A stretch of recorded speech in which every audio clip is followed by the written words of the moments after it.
Hello students, अंकुश study point में आपका स्वागत है। मैं हूं अंकुश सैनी। तो स्टूडेंट्स, आज हम शुरू कर रहे हैं हिंदी मीडियम कक्षा 9 एनसीईआरटी मैथ्स का चैप्टर नंबर 1 संख्या पद्धति। जी हाँ, मैं यहां पर आपको डेली वीडियो दूंगा जिसमें मैं आपको चैप्टर वाइज क्वेश्चन सोल्व कराऊंगा एग्जाम्पल के साथ। जी हाँ, एक एक एग्जाम्पल के साथ मैं आपको एक एक क्वेश्चन सोल्व कराऊंगा।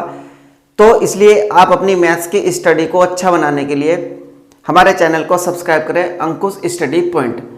तो चलिए शुरू करते हैं। तो आज हम शुरू कर रहे हैं चैप्टर नंबर 1 संख्या पद्धति।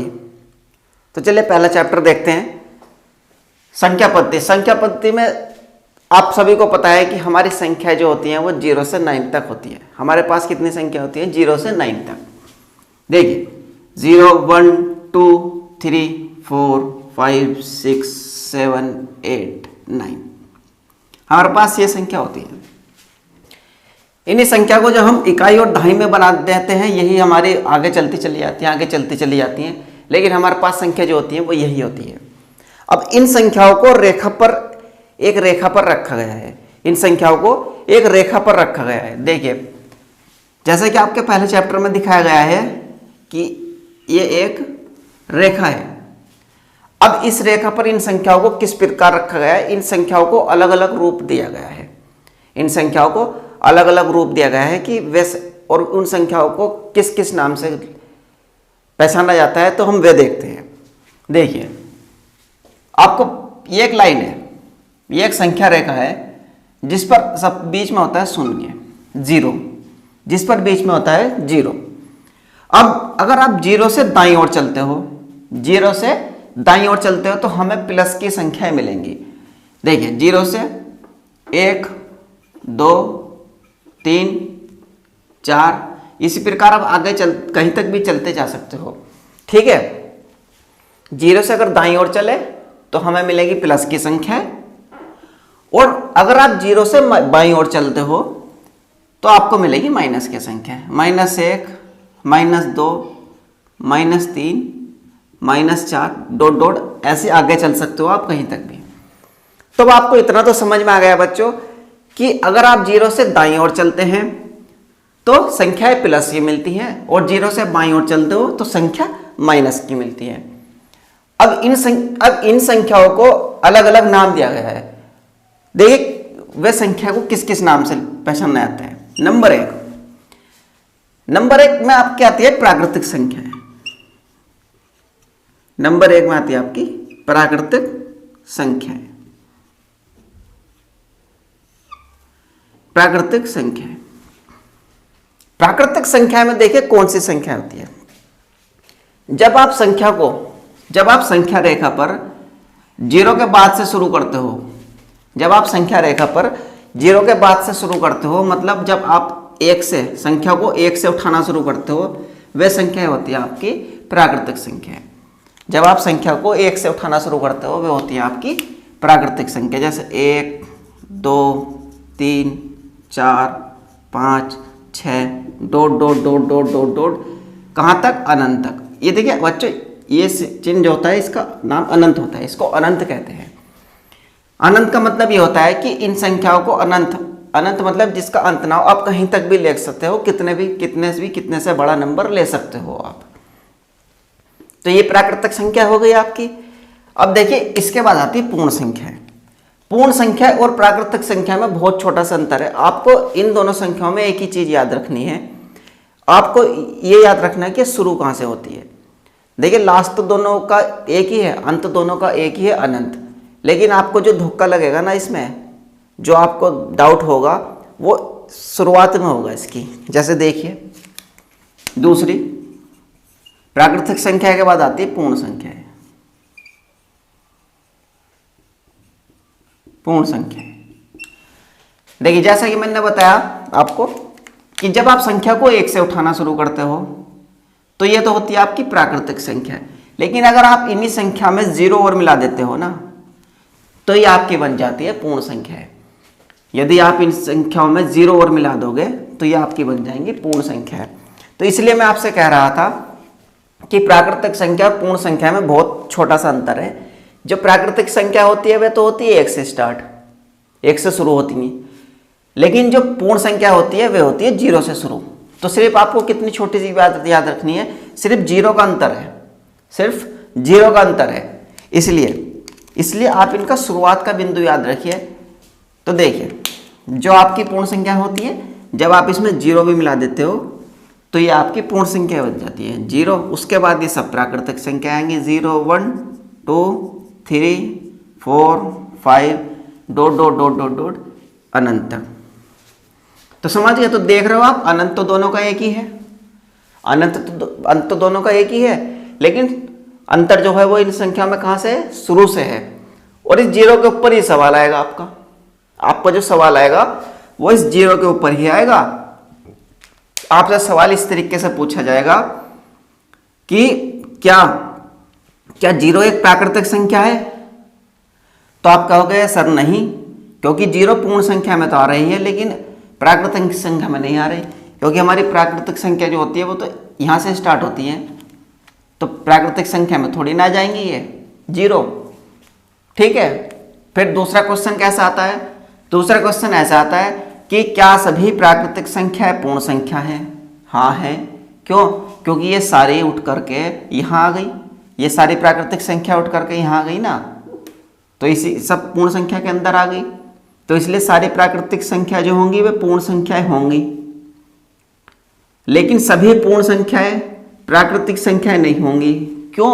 0 की वजह से। भाई 0 पूर्ण संख्या में तो है लेकिन प्राकृतिक संख्या में नहीं है ये, इसलिए। चलिए जब आगे सवाल आएंगे और अच्छे से समझेंगे। इसके बाद आता है पूर्णांक। जो तीसरा है आपका होता है पूर्णांक। पूर्णांक संख्या है, पूर्णांक संख्या है। पूर्णांक संख्या में देखिए, अब पूर्णांक संख्या में हम क्या देखेंगे कि आपका 0 तो आएगा, 0 भी आएगा, और 0 के साथ ये प्लस वाले भी आएंगे। चलो जी, प्लस वाले भी आ गए, डॉट डॉट डॉट। लेकिन अब इसमें क्या होगा? 0 भी आ गया, प्लस वाले भी आ गए, अब इसमें माइनस वाले भी रखेंगे हम, तो ये बन जाएंगे आपकी पूर्ण संख्याएं, पूर्णांक संख्याएं। -1, -2, -3, -4 डॉट डॉट डॉट। इस प्रकार से आप ले सकते हो, कहीं तक भी ले सकते हो, माइनस की संख्या कहीं तक भी ले सकते हो आप, प्लस की संख्या भी आप कहीं तक भी ले सकते हो। तो पता चल गया, पूर्णांक संख्या में आपका 0 भी आएगा, प्लस के भी आएंगे और माइनस के भी आएंगे। ठीक है बच्चों, चलिए देखिए, अब इसके बाद आती है परिमेय संख्या। परिमेय संख्या, देखिए ये संख्या में एक बात और बताना चाहूंगा मैं आपको, ये संख्याएं इतनी ज़्यादा इंपॉर्टेंट है आपके लिए, इतनी ज़्यादा महत्वपूर्ण है आपके लिए कि आप जब तक गणित पढ़ोगे, अगली क्लास में जाओगे, इससे अगली क्लास में जाओगे 10 में, उससे अगली क्लास में जाओगे, यहाँ तक कि जब आप कंपटीशन में जाओगे ना, जब आप सरकारी नौकरी की तैयारियाँ जो करते हैं उसमें जाओगे, तो वहाँ भी पहला चैप्टर इन्हीं संख्याओं के ऊपर मिलेगा। तो ये संख्या आप अच्छे से अभी से कर लीजिए, ठीक है, नहीं तो बाद में करनी पड़ेंगी। तो पूर्णांक संख्या होती सब यही है, बिल्कुल ऐसे ही। इससे अगली क्लास में या जब आप कंपटीशन तक में जाओगे तब भी यही संख्या इसी टाइप से पढ़ाई जाएंगे आपको। इसके बाद आती है परिमेय संख्या। परिमेय संख्या, देखिए परिमेय संख्या क्या होती है। आपने भिन्न देखी, भिन्न, जो भिन्न तो जानते हो आप। जैसे मैं कहूं कि चलिए भिन्न लिख दिए, कुछ 3/2 लिख दीजिए, 4/5 लिख दीजिए, इसी प्रकार कुछ भी भिन्न लिख दीजिए, कुछ भी भिन्न लिख दीजिए, है ना।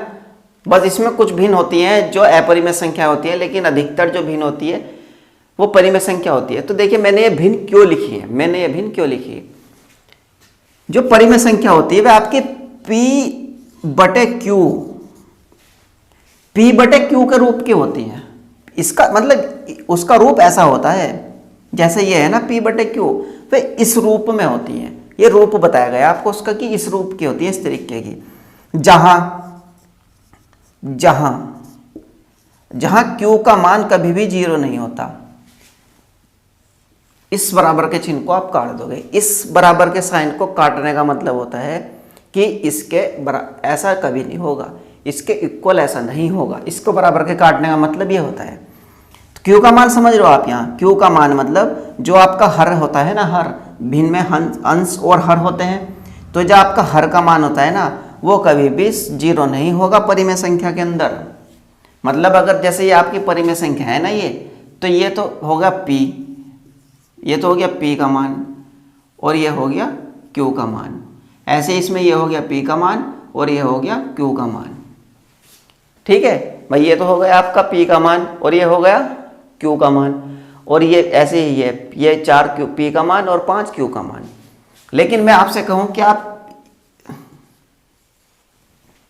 ऐसे लिखिए, क्या ये परिमेय संख्या है? आप कहोगे सर नहीं। क्यों? क्योंकि मैंने आपसे कहा है कि q, ये q का मान है ना, q का मान कभी भी 0 नहीं रखा जाएगा, q का मान कभी भी 0 नहीं रखा जाएगा। तो देखिए परिमेय संख्या का एग्जाम्पल लिख लीजिए, जैसे हमने वहाँ लिखे थे 3/2, 4/5, 9/5, ऐसी एटसेट्रा, बहुत सारी हैं, कहीं तक भी ले सकते हो आप। तो परिमेय संख्या भी आपको पता चल गया। तो ये संख्या है आपको 4 संख्या अच्छे से पता चल गया। चलिए, तो अभी संख्या रेखा की बात आती है। जो प्राकृतिक संख्या है वो इस संख्या रेखा पर है, पूर्णांक संख्या है वे यहां से हैं, जब 0 मिला दोगे आप। पूर्णांक संख्या है, प्लस की भी होंगी, माइनस की भी होगी और 0 भी होगा। परिमेय संख्या है, परिमेय संख्या भी यहीं पर होंगे। जब मैं 2 और 3 के बीच की संख्या लिखूंगा तो वो भिन्न में लिखी जाएगी, तो परिमेय संख्या भी इनके बीच में होती है, तो वे भी होंगी। अब इसके बाद आती दूसरी संख्या है जो और है। चलिए देखिए बच्चों, आप इसको रोक करके उतार सकते हो, वीडियो को आराम से रोकिए और इसको नोट कर लीजिए। ठीक है बच्चों, चलिए अब इसके बाद अगला करते हैं, आगे देखते हैं।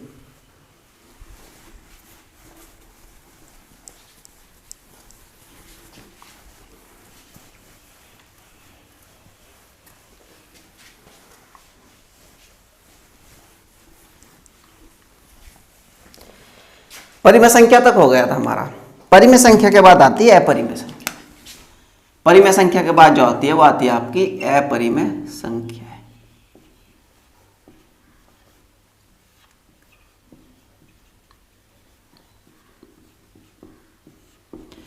देखिए ये संख्या इतनी जरूरी है कि इन संख्या के ऊपर आपके बहुत सवाल बनेंगे। आगे जब आप चैप्टर में चलते जाओगे बहुत सवाल बनेंगे इन संख्याओं के ऊपर। तो इसलिए इन संख्याओं को अच्छे से कीजिए। मैं इसलिए आपको ये संख्या शुरू में सभी एक संख्या किस किस प्रकार की होती है मैं आपको बता रहा हूँ, क्योंकि इन संख्याओं के ऊपर कब सवाल बनेंगे। अगर आपको ये संख्या नहीं पता होगी तो आपको सवाल करने में बहुत ज़्यादा दिक्कत आएगी। चाहे आप देख लीजिए ना, जब हम आगे चलेंगे आपको इन संख्याओं के ऊपर सवाल मिलेंगे। मैं आगे चल के आपको बताऊंगा कि हाँ ये किस टाइप से इस संख्या के ऊपर सवाल आए हैं। तो अपरिमेय संख्या है। देखिए अपरिमेय संख्या, परिमेय संख्या को हमने देखा था कि परिमेय संख्या भिन्न के रूप में लिखी जाती है, परिमेय संख्या है। जो परिमेय संख्या हमने देखी थी वो देखी थी हमने p/q के रूप में लिखी जाती है।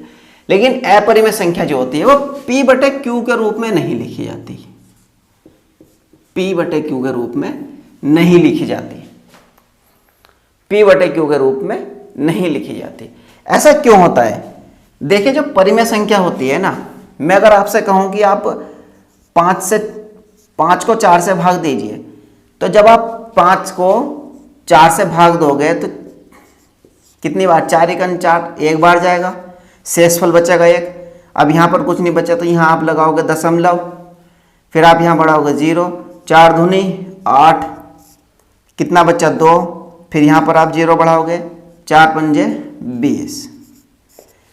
तो देखिए इसका मान आ गया 1.25, 5/4 का मान 1.25 आ गया। तो जब आप किसी भी संख्या को किसी से भाग देते हो, तो जब आप उसकी मान कहीं ना कहीं तक कट जाए, मतलब शेषफल या तो 0 आ जाए, कहीं भी चल करके शेषफल 0 आ जाए, या शेषफल 0 ना आए, ऐसे हो जाए कि भाई 1.3333333, जैसे मैं आपसे कहूँ कि 10 से 3 को भाग दीजिए, 10 से 3 को भाग दीजिए, सॉरी 10 को 3 से भाग दीजिए, तो मैं आप देखिए हम 3 से 10 को भाग देंगे, 3 तिया 9, कितना बचा 1, कितना बचा 1, दशमलव लगाई, शून्य बढ़ाया, 3 तिया 9, फिर 1 फिर 0, 3 तिया 9, फिर 1 फिर 0, 3 तिया 9, फिर 1 बचा, फिर 0, फिर 3 तिया 9। कहना मतलब ये है कि आपका जो इसका मान आएगा ना, वो इसका मान, इसको छोड़ दीजिए आप, इसका मान आएगा 3.3333333, ऐसे चलता चला जाएगा। तो जब आपका शेषफल शून्य आ जाए और आपका दशमलव के बाद कहीं ना कहीं जाकर के संख्या का मान रुक जाए किसी को भाग देने पर, जैसे मैंने 4 से 5 को भाग दिया, हमारा मान कहाँ पर जाकर रुक गया, 5 पर जाकर रुक गया, या चाहे और 2 संख्याओं के बाद रुकता, 4 के बाद रुकता, कहीं ना कहीं पर रुक जाता, तो वो भी आपकी परिमेय संख्या होती। अब जो संख्या बार बार रिपीट होगी, बार बार आएगी, जैसे मैंने 3 से 10 को भाग दिया, इसी प्रकार और भी संख्या है, अगर हम उनसे भाग देते हैं तो बार बार जो संख्या बार बार रिपीट हो रही है, जैसे इसमें 3 3 3 3 3 रिपीट हो रहा है, इसमें शून्य नहीं आएगा। आप कितनी भी बार भाग दे दीजिए, कितनी भी बार, सुबह से शाम तक दे दीजिए, चाहे 2 महीने तक देते रहिए, इसमें 0 नहीं आएगा, इसमें ऐसे ही आता चला जाएगा। ठीक है, तो जब एक सी संख्या बार बार आएगी तो वो भी आपकी परिमेय संख्या होगी, मतलब 10/3 भी आपकी परिमेय संख्या होगी। लेकिन अब चक्कर फंसता है अपरिमेय संख्या का, कि अपरिमेय संख्या होती क्या है। अपरिमेय संख्या को समझना बहुत जरूरी है। अपरिमेय संख्या बहुत कम संख्या मिलती है। देखिए, अब अपरिमेय संख्या इस प्रकार होती है कि मैं जैसे आपसे कहूं कि जैसे √2 है, अगर मैं √2 का मान लिखने बैठूं 1.412, इस प्रकार आएगा, तो ये जो ना आगे इस संख्या का मान कुछ और आता चला जाएगा, कुछ और अलग अलग, मतलब जो दशमलव के बाद एक समान ना है, बार बार जब मैं जैसे कह लूँ कि दशमलव के बाद 1 2 3 4 5 6 7 8 9 10 11 12, मतलब अलग संख्या आती चली जाए, अलग ही संख्या आती चली जाए, कोई संख्या भी रिपीट ना हो, कहीं पर जाकर के अलग ही संख्या आती चली जाए, अलग ही संख्या आती चली जाए, हर बार अलग आए, कोई भी उसमें दोहराव ना आए। तो ऐसी संख्या जो होती है वो आपकी ऐसी संख्या अपरिमेय संख्या होती है। परिमेय संख्या कौन सी होती है? जैसे हमने 3 से 10 को भाग दिया तो इसकी संख्या बार बार दोहराई जा रही है, तो ये होती है परिमेय संख्या। ये भी आपकी परिमेय संख्या होगी, जहां पर ये तो होगी आपकी जहां शेषफल 0 बन जाएगा, लेकिन ये भी होती है। लेकिन एक ऐसा मान जिसमें संख्या रिपीट ना हो, वह संख्या होती है आपकी अपरिमेय संख्या। अब इसके ऊपर आगे क्वेश्चन आएंगे, यहाँ वहाँ और अच्छे से पढ़ेंगे, लेकिन यहाँ पर भी जरूरी था पढ़ना। तो चलिए, तो अपरिमेय संख्या आपकी कौन कौन सी होती है, अब मैं आपको अपरिमेय संख्या लिखा देता हूँ। अब हम पढ़ रहे थे अपरिमेय संख्या, तो अपरिमेय संख्या को आप P/Q के रूप में नहीं लिख सकते। तो अपरिमेय संख्या जो होती है वह इस प्रकार से होती है आपकी, जैसे √2, √3, √5, √7, ... इस प्रकार। अब यहाँ पर भी बहुत से बच्चों के मन में सवाल आ रहा होगा, अभी भी आपके मन में सवाल आ रहा होगा कि सर क्या सभी अंडर में जो संख्या होंगी वह अपरिमेय संख्या होंगी? देखिए बिल्कुल नहीं। क्यों? मैंने √2 लिया है, लेकिन √3 भी लिया है, लेकिन √3 के बाद √4 नहीं लिया। 4 नहीं लिया, क्यों नहीं लिया? क्योंकि √4 आप सभी को पता है, इतना तो शायद आपको पता ही होगा कि 2 का वर्ग जो होता है वो 4 होता है। 2 × 2 = 4। और आपको पता है कि जो किसी का वर्ग होता है उसका वर्गमूल, अगर हम वर्गमूल का चिन्ह लगाते हैं उसके ऊपर तो क्या आएगा 2, क्योंकि ये 2 का वर्ग है। तो √4 का वर्ग आ गया 2। अब 2 आपकी अपरिमेय संख्या थोड़ी ना है, 2 को आप अपरिमेय संख्या भी बना सकते हो नीचे बटे में 1 लिख करके इसके, भाई बटे में 1 लिख करके इसके ये p बटे q का रूप बन गया, ये p का मान हो गया, ये q का मान हो गया। क्योंकि बटे में किसी के आप 1 लिखे या नहीं लिखे कोई फर्क थोड़ी ना पड़ता, लेकिन इतना पड़ता कि वो आपको परिमेय संख्या का रूप दिखा देगा। जैसे मैंने इसके बटे में 1 लिख दिया, इसके हर का मान 1 लिख दिया यहाँ पर, तो p का मान यहाँ पर 2 हो गया, q का मान यहाँ पर 2 हो गया। तो 2 आपकी परिमेय संख्या भी बन गई। अब 2 आपकी प्राकृतिक संख्या तो है ही, इसको प्राकृतिक संख्या ही बोल सकते हो आप, इसको पूर्ण संख्या भी बोल सकते हो, पूर्णांक संख्या भी बोल सकते हो, परिमेय संख्या भी बोल सकते हो। लेकिन परिमेय संख्या के अंदर ये सब आती हैं, जो जिससे पहला आएगा वो उसके अंदर आती है। तो इसलिए कहने का मतलब ये है कि जिस संख्या का आप पूरा वर्गमूल निकाल सकते हो, पूरा, जैसे 7, 8 के बाद 9 आता √9, तो √9 भी नहीं होगा अपरिमेय संख्या, √9 भी नहीं होगा। क्यों नहीं होगा? क्योंकि आपको पता है कि 3 का वर्ग क्या होता है, 3 3 9, तो √9 का मान क्या होगा 3। तो अब आप समझ गए होंगे बच्चों कि जिसका वर्गमूल पूरा निकल सकता है वो आपकी अपरिमेय संख्या नहीं होगी। ठीक है, चलिए, तो अपरिमेय संख्या होगी। अब इनके बाद आता है एक पॉइंट, वास्तविक संख्या।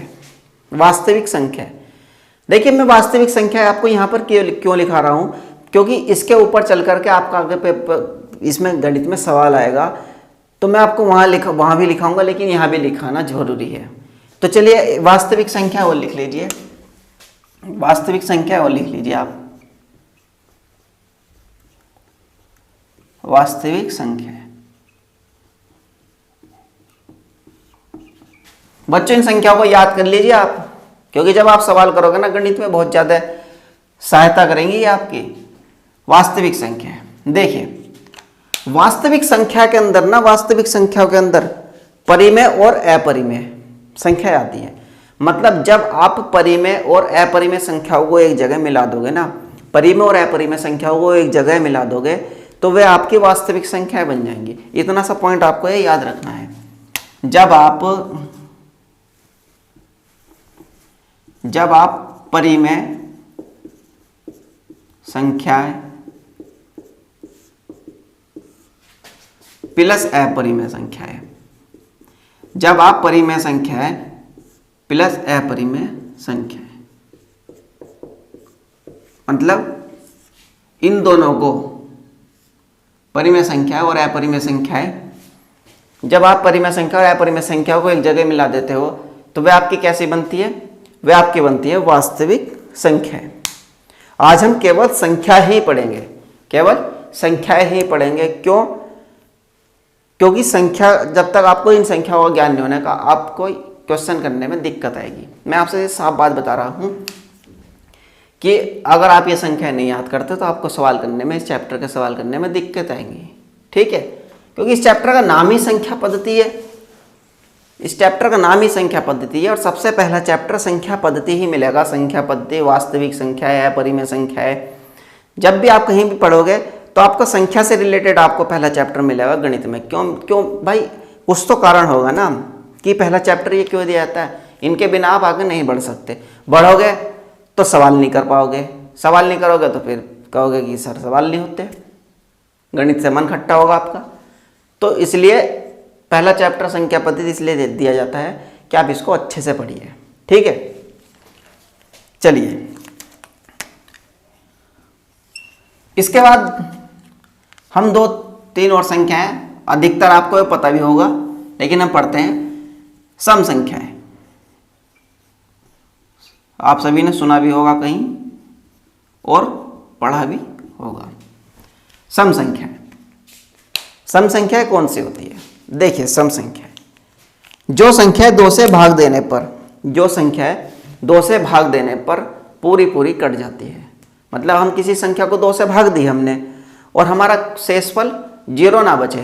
किसी भी संख्या को, कोई भी संख्या उठाइए और हमने उस संख्या को 2 से भाग दी और हमें कोई भी शेष 0 ना मिले, मतलब 0 से शेषफल ना मिले, शेषफल 0 आए, 0 के अलावा कुछ भी शेषफल ना है, मतलब हम किसी संख्या को 2 से भाग देते हैं और वो 2 से पूरा पूरा कट जाती है, तो वो संख्या कैसी होती है? सम संख्या होती है।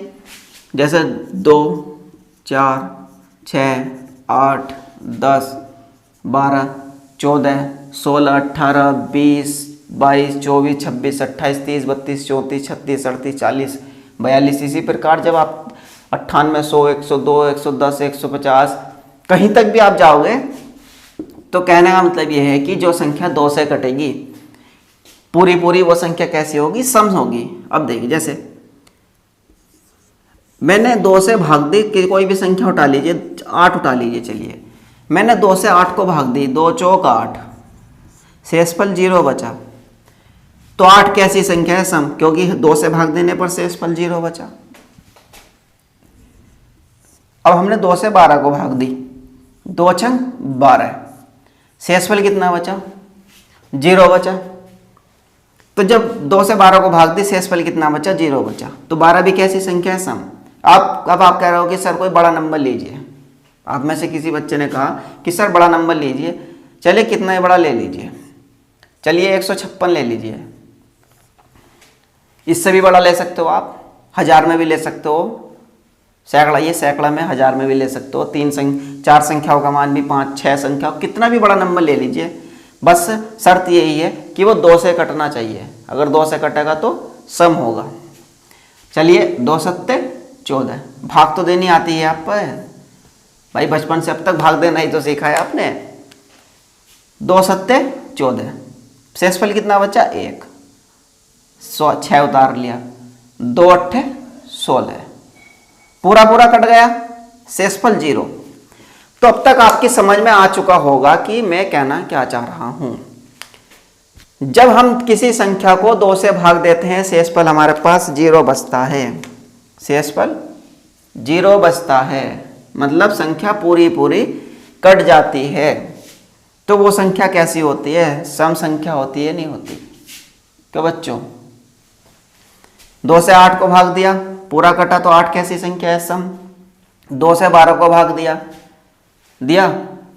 तो 12 पूरा पूरा कट गई, तो 12 कैसी है? सम संख्या है। 2 से 156 को भाग दिया, 156 पूरा पूरा कट गया, तो 156 भी सम संख्या है।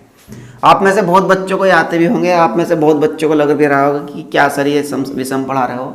लेकिन देखिए, कुछ बच्चों को आते हैं, लेकिन बहुत से बच्चे भी ऐसे हैं जिनको ये नहीं पता, जिन्होंने अभी तक पढ़ाई में ढील रखी कक्षा 8 तक। तो इसलिए सभी को साथ लेकर के चलना पड़ता है बच्चों। तो चिंता करने वाली कोई बात नहीं है, धीरे धीरे पढ़िए, अच्छे से पढ़िए, ज्ञान पूरा लेकर के चलिए। अधूरा ज्ञान लेकर के चलोगे गणित में तो कहीं भी बीच सवाल में कहीं करने बैठोगे और बीच सवाल में अटक जाओगे। एक भी पॉइंट अगर आपका वीक निकला तो बीच सवाल में अटक जाओगे। तो इसलिए ज्ञान पूरा लेकर के चलिए, कोई बात नहीं, चाहे धीरे पढ़िए। चलिए, सम संख्या आपकी समझ में आ गया। इसके बाद आता है विषम संख्या। विषम संख्या देखिए, ये मैं तो ये मान करके पढ़ा रहा हूं आपको कि आपने कक्षा 8 तक कुछ नहीं पढ़ा, जोड़ घटा गुणा भाग के अलावा। मैं ये मान करके पढ़ा रहा हूं आपको, ठीक है। अगर आपने पढ़ा है, आप ये सभी चीजें जानते हो तो बहुत ही अच्छी बात है, उससे अच्छी तो कोई बात ही नहीं है। लेकिन अब कुछ बच्चे आपके बीच ऐसे भी होंगे कि जिन्होंने शायद अभी तक पढ़ाई में ढील रखी हो, अभी तक ये चीजें ना पढ़ी हो, तो इसलिए सभी को साथ लेकर के चलना पड़ता है बच्चों। विषम संख्या है। अब देखिए, सम संख्या, आपको सम संख्या तो आपके दिमाग में बैठ गई होंगी, ठीक है। सम संख्या तो आपके दिमाग में बैठ गई होंगी। अब आती है विषम संख्या।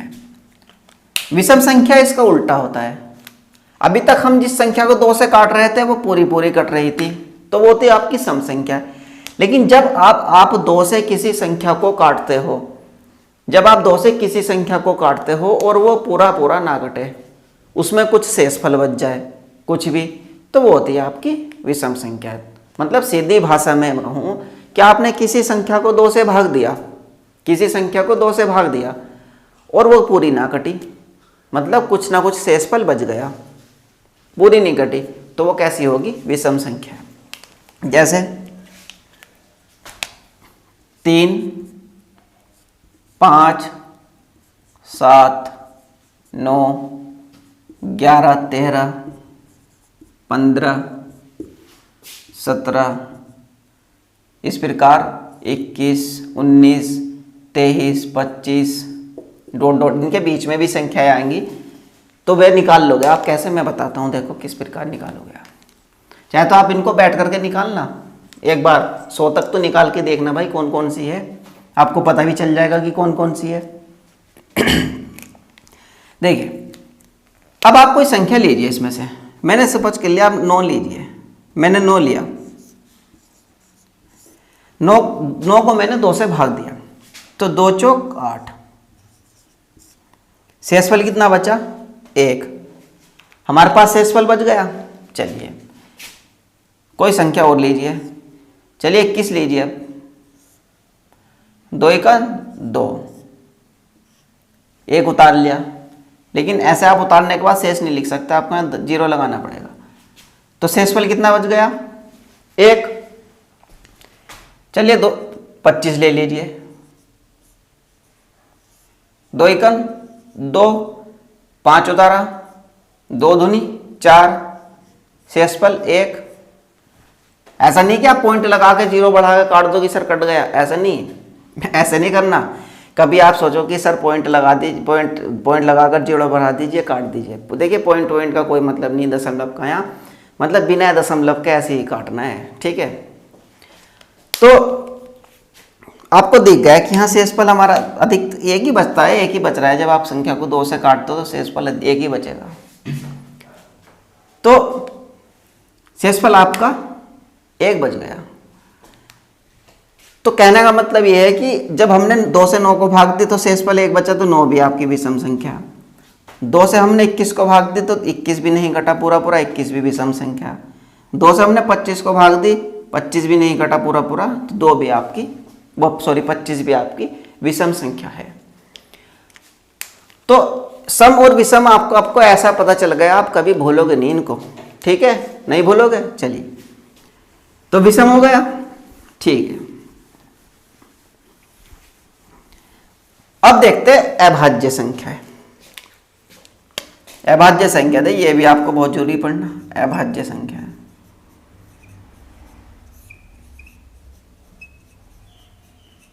अभाज्य संख्या देखिए बच्चों, जब आप जो बच्चे सरकारी नौकरी की तैयारी करते हैं, आप उनका गणित पढ़ना, उनसे पूछना, अगर आपको कोई बड़ा भाई हो, बड़ी बहन हो, कि आपको जो वहां पर ये चीज पढ़ाई जाती है, सबसे पहला चैप्टर यही है और यही आपको से बिल्कुल यही पढ़ाया जाएगा। आपको ऐसा ही बिल्कुल इसका कॉपी मिलेगा, यही ऐसा ही पढ़ाया जाएगा बिल्कुल आपको पहला चैप्टर, कि हाँ भाई ये आपकी प्राकृतिक संख्या है, ये परिमेय संख्या है, ये पूर्ण संख्या है। तो देखिए वो कितना लेवल आगे पहुंच गया, और ये चीज कक्षा 9 में भी मिल रही है। तो भाई अभी पढ़ के चलो ना, बात से तो ठीक है, अभी अपना प्लस पॉइंट बना के चलिए आप इसको, तभी तो इतनी इंपॉर्टेंट है ये।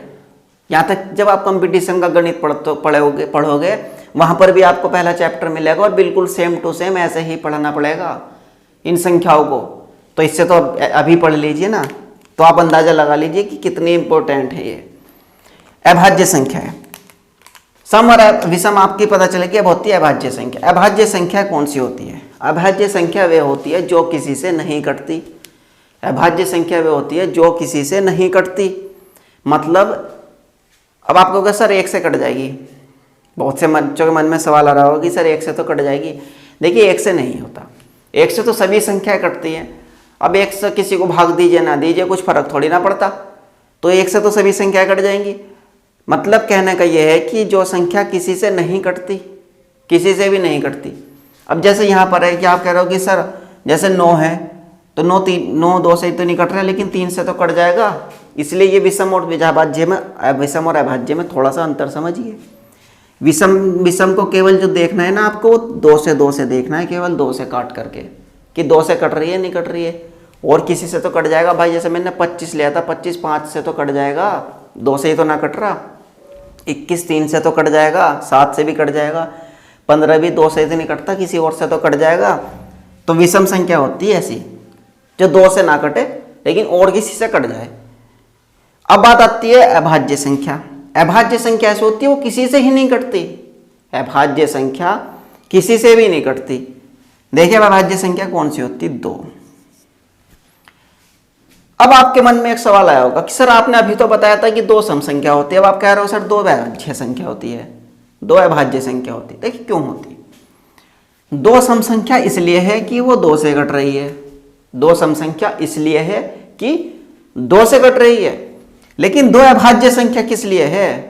केवल 2 से ही कट रही है, किसी और से तो नहीं कट रही। 2 सम संख्या इसलिए है कि 2 से ही कट रही है, क्योंकि हमको पता है कि सम संख्या कौन सी होती है?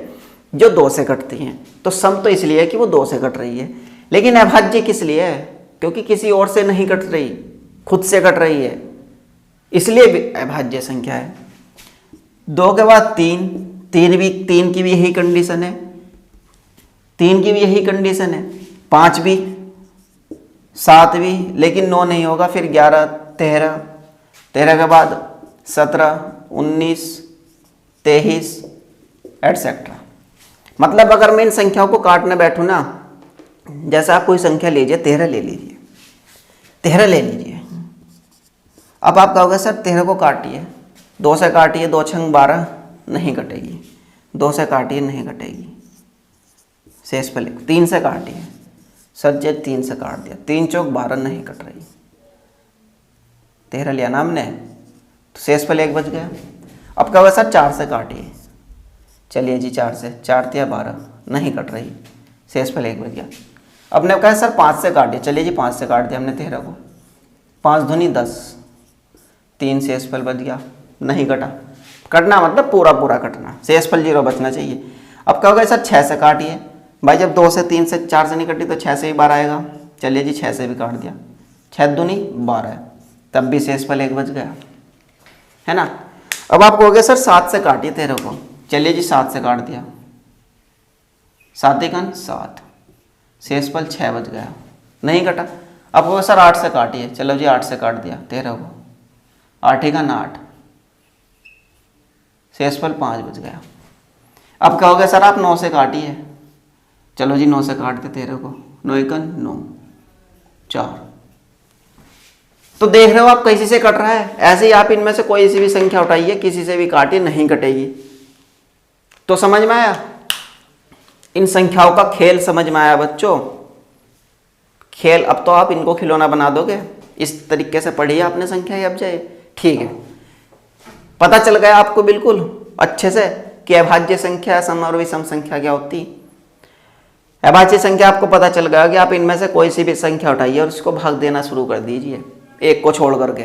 एक से तो आप किसी को भाग दीजिए, एक से फर्क नहीं पड़ता, तो वो संख्या नहीं कटेगी। देख रहे हो आप 13 को हमने 2 से भाग दिया, नहीं कटी, 3 से भाग दिया, नहीं कटी, 4 से भाग दिया, नहीं कटी, 5 से भाग दिया तब भी नहीं कटी, 6 से भाग दिया तब भी नहीं कटी, 7 से भाग दिया 13 को तब भी नहीं कटी, 8 से भाग दिया 13 को तब भी नहीं कटा, 9 से भाग दिया तब भी नहीं कटा, 10 से भाग दोगे तब भी नहीं कटेगा, तब भी 10 एकन 10, 3 शेष बच जाएगा। 11 से भाग दोगे तब भी नहीं कटेगा, 12 से भाग दोगे तब भी नहीं कटेगा। ऑब्वियसली कटने का ही नहीं है वो, तो मैं तो आपको ये दिखा रहा हूँ बस, क्योंकि आपके अच्छे से समझ में आ जाए इसलिए एक्सप्लेन कर रहा हूँ, वरना कटेगा ही नहीं। 13 से ही कटेगा।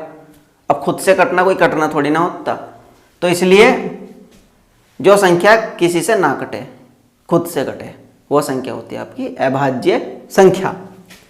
चलिए बच्चों, तो ये आप नोट कर लीजिए, आज यहीं पर रखते हैं।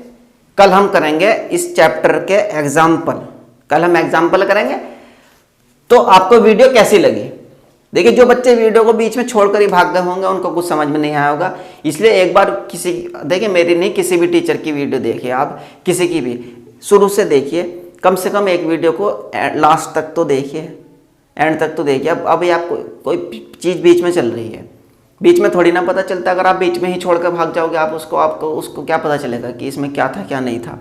तो इसलिए वीडियो को लास्ट तक देखिए, किसी की भी देखिए वीडियो को लास्ट तक देखिए। तो बच्चों वीडियो कैसे लगी बताना कमेंट करके। वीडियो को अच्छी लगी तो वीडियो को लाइक कीजिए। और मैं आपको यहाँ पर डेली क्लास दूंगा और मैं चैप्टर का, जब हमारा एक चैप्टर लास्ट हो जाएगा रहेगा, उस चैप्टर के लास्ट में मैं आपको एक बहुत ही शानदार वीडियो दूंगा। जब मैं वीडियो दूंगा आपको तभी पता चलेगा कि वो कैसी वीडियो है एक चैप्टर की, और डेली वीडियो प्रोवाइड कराऊंगा। तो इसलिए बच्चों को चैनल को सब्सक्राइब कर लीजिए। अगर वीडियो पसंद आई हो तो वीडियो को लाइक कीजिए और ज़्यादा से ज़्यादा अपने दोस्तों के साथ शेयर कीजिए। ठीक है बच्चों।